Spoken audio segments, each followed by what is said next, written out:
So now what are you seeing with the interior of homes? Like what are homeowners doing? So the trend 5, 6, 7 years ago was all the earth tony colors, the light beige, the taupes, the creamies, the creamy whites, the more the yellow. Now, as you know, the big trend is gray, and more gray, gray everywhere. It may have been bluish gray, greenish gray. What is the trend now that you're seeing? And do you think this gray trend is going to continue through 2018 on the interior of a house and go into 2019? Or do you see something changing in that?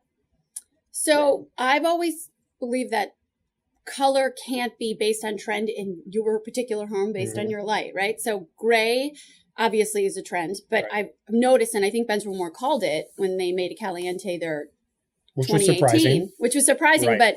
But for a layman who maybe isn't going to put, red throughout their whole house, the trend is catching on that it's red-based neutrals, right? So you said 7-10 years ago, it was the yellow creamies, but now they're putting the red in it. So even the red's even going into the gray.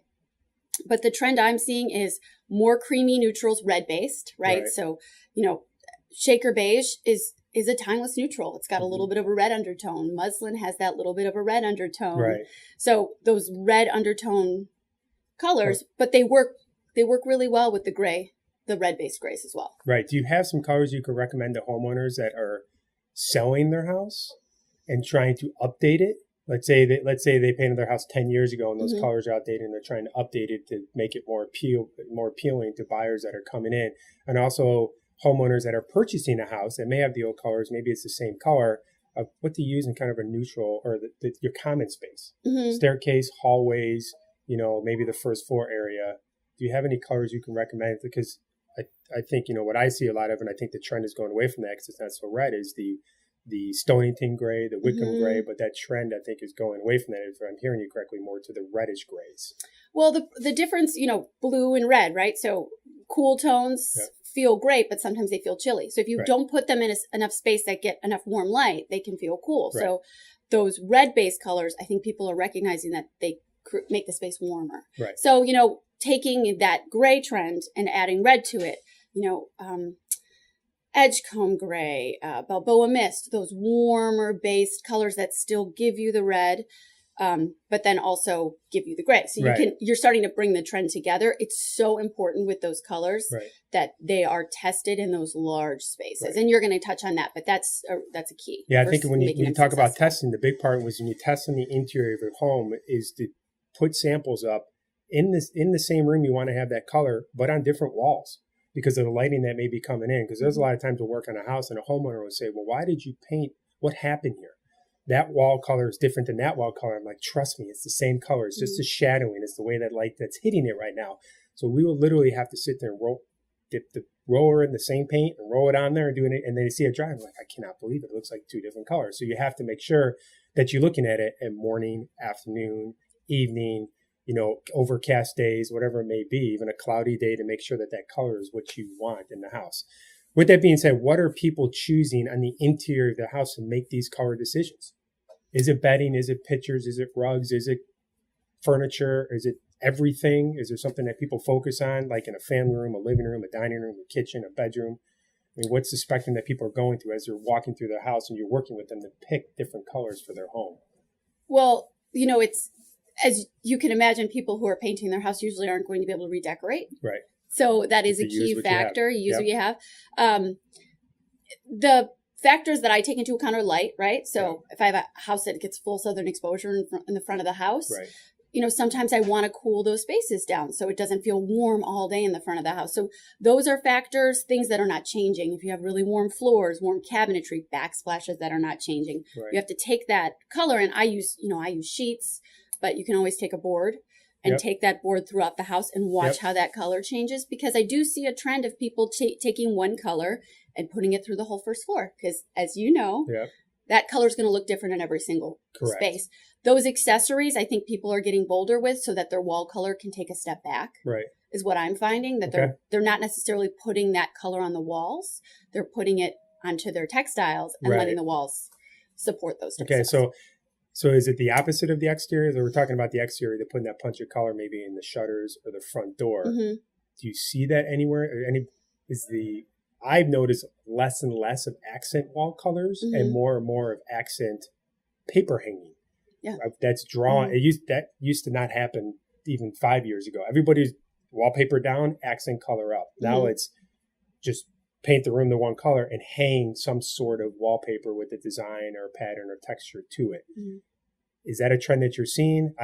We haven't done really any accent walls in over a couple of years now. Just not a lot of people are doing it. They're going more towards a texture, like a wallpaper finishing, like you said, leaving that punch of color within the textiles within their home.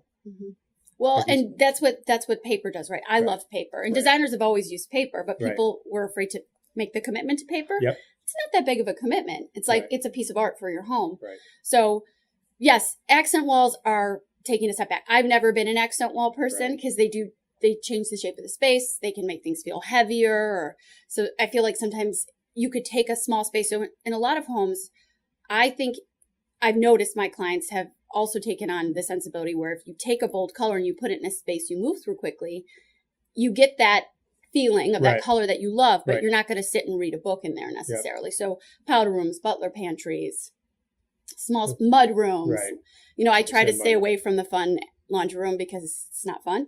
And it's a laundry room. Exactly. But paper is taking that place, and there's so many. JC Licht has so many beautiful papers to come and look at. So there's always a paper that's going to look great with a wall color you choose. So I agree with you. That's definitely a trend. What color trends do you see, or what do you see people doing in kids' bedrooms or playrooms? Are they keeping kind of these softer tones in the grays? Are they going bright, bold, playful, purples, pinks, yellows, blues, or what are they doing in those spaces? So it depends if the parent is letting the child pick the color. Well, I mean, most of my clients we're trying to steer off of those colors that are so intense that, you know, you can have it for 2 years and then it's over. I am finding more neutral. People are getting a little bit more neutral in terms of what they're putting in their kids' rooms. And then they're painting the bookcase bright yellow. I had a client who did a very creamy playroom and they painted the ceiling hot pink. And it actually felt great to be in there because it kind of glowed in the room and reflected.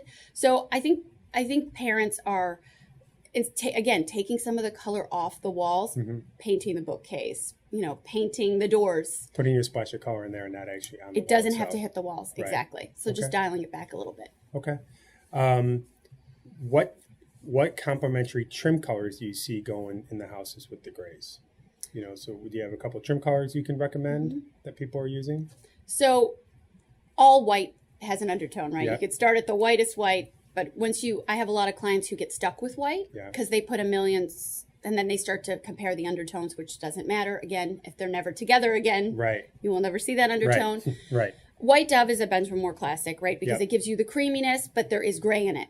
So it allows you to have a gray wall, and then you could still have a little bit of a creamy trim.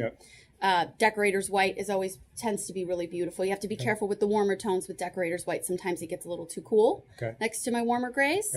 And Chantilly Lace, of course, is such a crisp, bright. I tend to reserve that for a little bit more of a modern space. But the two, White Dove and Decorator's White is probably what we use 90% of the time when we're painting the interior of our home, and those are very, very popular trim colors.